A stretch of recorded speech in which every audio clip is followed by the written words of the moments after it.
যখনই বিপদে পড়ে যাবেন আপনি আল্লাহ তাআলার খাস একটি নাম ধরে সাহায্য চাইবেন, বিদ্যুতের গতিতে আপনি সাহায্য পেয়ে যাবেন, আপনার বিপদ মুহূর্তের মাঝে দূর হয়ে যাবে। ব্যবসা বাণিজ্য লস, সার কাছে শুধুমাত্র শত্রু আর শত্রু, বিপদে আপনাকে গ্রাস করে রেখেছে, কোনো কাজেই যেন সফলতা নাই, যেটাতে হাত দেন সেটাতেই লস, কোনো কিছুতে আপনার সাফল্য নাই, সন্তান কথা শোনে না, স্ত্রী কথা শোনে না, পরিবার পরিজন নষ্ট হয়ে গিয়েছে, কিভাবে আপনি বাঁচবেন?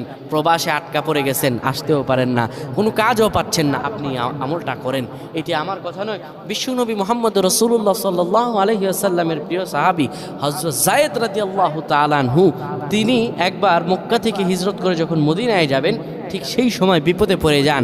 ওনাকে একটি লোক বিপদে আটকে ফেলে এবং ওনাকে হত্যা করার চেষ্টা করে। তখন তিনি আল্লাহ তাআলার এই খাস নামটি ধরে সাহায্য চেয়েছিলেন, আল্লাহ তাআলা তাকে বিপদ থেকে মুক্ত করেছেন। সুবহানাল্লাহ। সেই দোয়াটা কি? তিনি যখন বিপদে পড়ে যান তিনি বলেন, আগিসনি ইয়া রহমান।